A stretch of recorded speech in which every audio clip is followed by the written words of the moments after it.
కానీ అనుకోకుండా వాళ్ళు అప్పుడు ఇంకా ఒక సబ్జెక్ట్ కూడా సెలెక్ట్ కాలేదు. స్టార్ మా వాళ్ళు సబ్జెక్ట్స్ 2-3 సబ్జెక్ట్స్ చాయిస్కి ఈయనకి ఇచ్చారు, వెంకటేశ్వరరావు గారికి. ఆయన నాకు చూపించి చేస్తే ఇది సెలెక్ట్ చేసుకున్నాం అంట.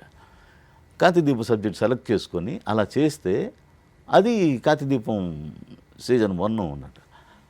అలాగే 1567 ఎపిసోడ్లు అయింది. అయిన తర్వాత క్లోజ్ అయిపోతే మరి రిటైర్మెంట్ అన్నారు కదా అన్నమాట. అంటే 1 ఇయర్ గ్యాప్లోనే కార్తీదీపం 2 స్టార్ట్ అయిపోయింది.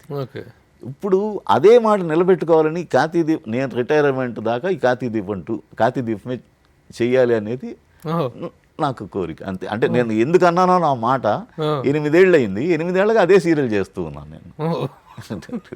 ఆ పాత్రలు ఎన్ని మీ కళ్ళల్లో ఎప్పుడు కళ్ళు తెలిసినా కళ్ళు మురిసినా హాంటింగ్ చేస్తూ ఉంటాయి క్యారెక్టర్స్ అవన్నీ కూడా.